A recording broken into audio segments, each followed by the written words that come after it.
He said, give, and it shall be given unto you. How? Good message.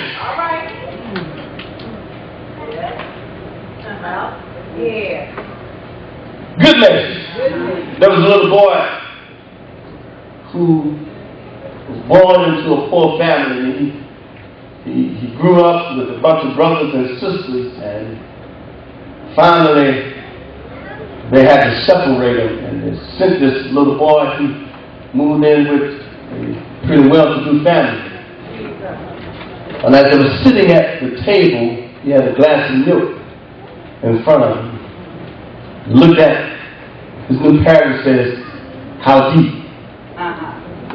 do I drink?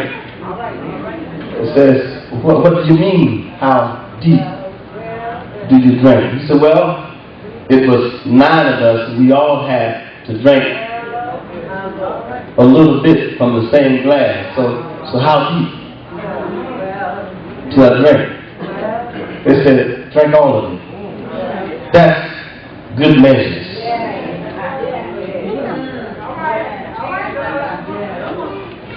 Good measures.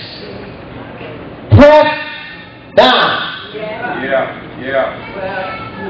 Anybody ever doing yard work? And put some leaves in the bag. When you take that bag, you don't press them down, and you end up using a lot of bags. But if you press it down, you can get more in it. Huh? Press down. Able to get more in there. Shaking together, sometimes you shake it and it falls. Shaking together. Press down. Shaking together. Press down. Shaking together. Look what it is. And running. Why? Because you gave.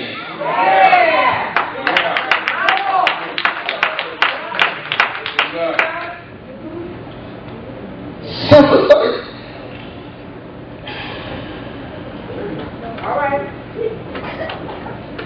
I understand. How is it that we think that if we hold on to what we have, we're going to get some more?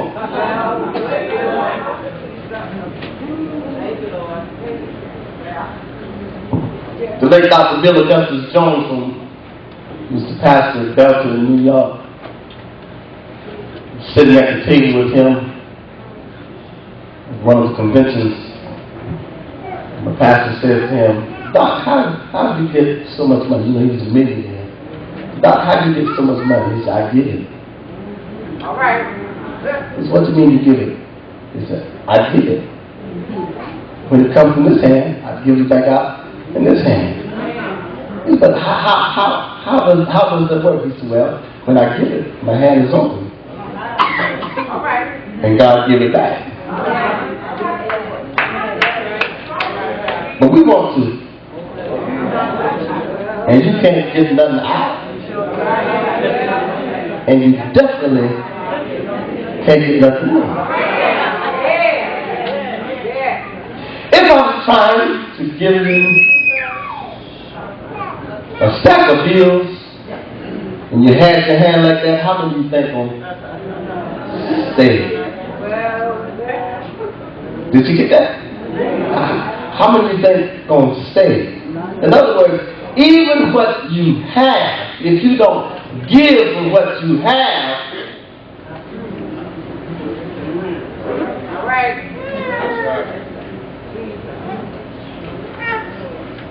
Give. Hard person. And Jesus said it in this passageway also says, love your enemy. Too good to them that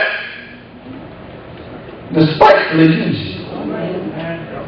He said all that, and he says give, because he realized that it's hard for us to see how to give when we don't have much.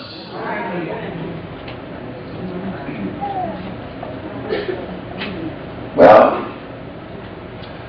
the first reason you ought to give is that because it works.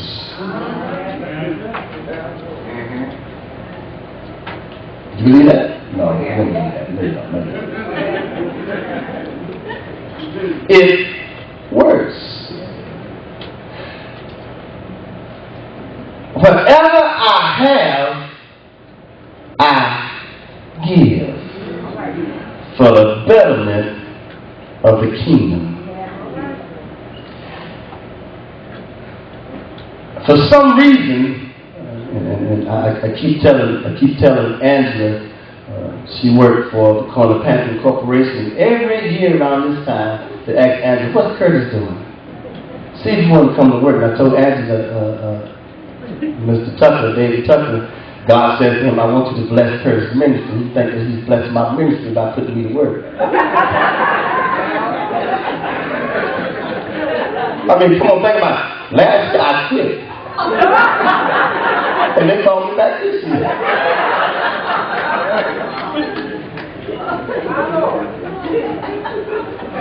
I said, God has told him to bless my ministry and what to give me, but he's so tight. He said, what's Curtis doing? See if you want to come. So during the summer, I work, and all the money I get, I throw right back into the temple.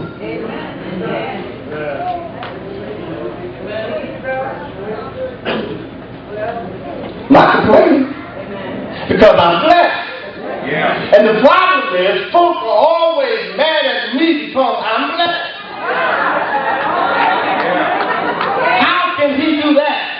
We know what he's making.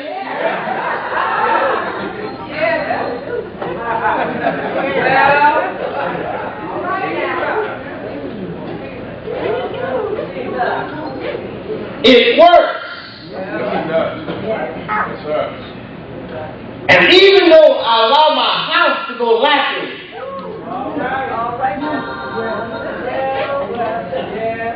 there's a work in my house that I put off now for 5 years. I'm afraid that if I don't soon fix it, my refrigerator is going to fall through the floor because termite damage.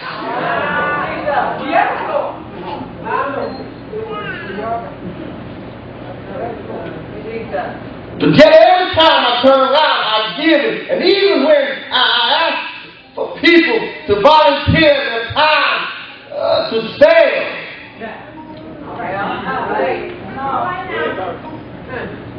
they come up with excuses.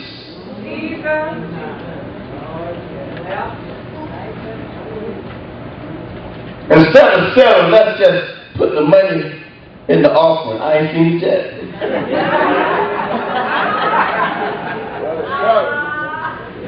And the bills keep rolling. All right. Tell you how good God is. Tuesday, right? The storm. Bad storm came through the area. Uprooted big trees that been there for hundreds of years. Ran around the church. No damage to the church.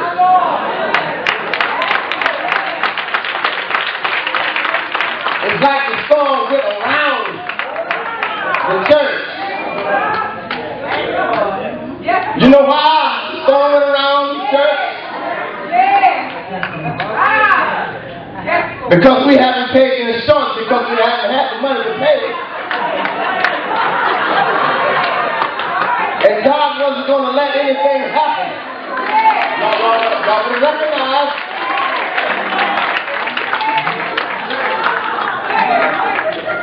that storm could have knocked this building down. And we would have had to go to where probably we need to go, to the funeral home.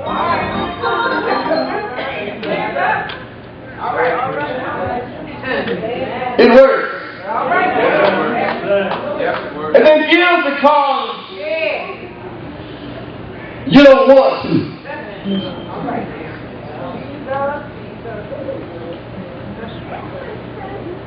Seems like whenever I do what I don't want to do,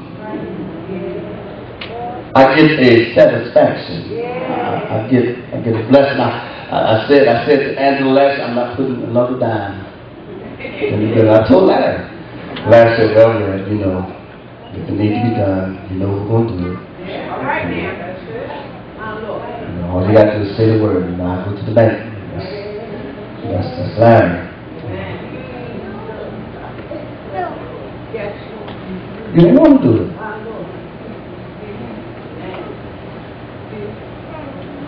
Sitting in the pulpit right now, we finish in a minute. You know, I don't think I'm a hoop today. This is not one of the hooping sermons, because if you start hooping, they're going to forget everything you said.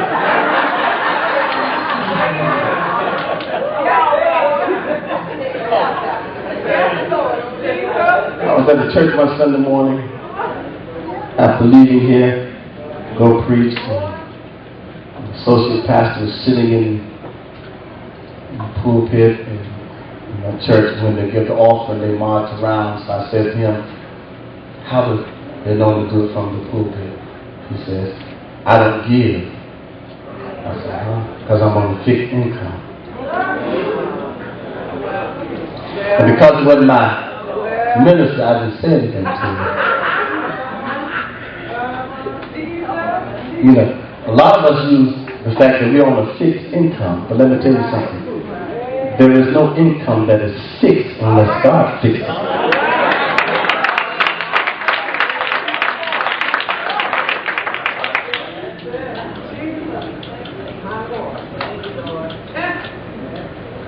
Need a new car? Trying to save up for it? And every time you turn around, the money you saved is gone. Because you're not giving God his. Time, and talent. The 3 P's of stewardship. Some of us can sing, but don't want to practice.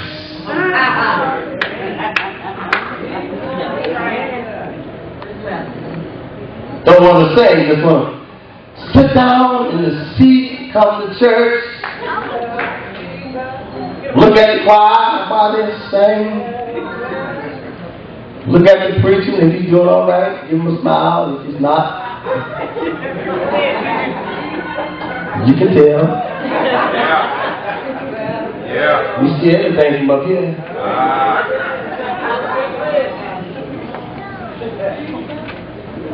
But if you really want to be blessed,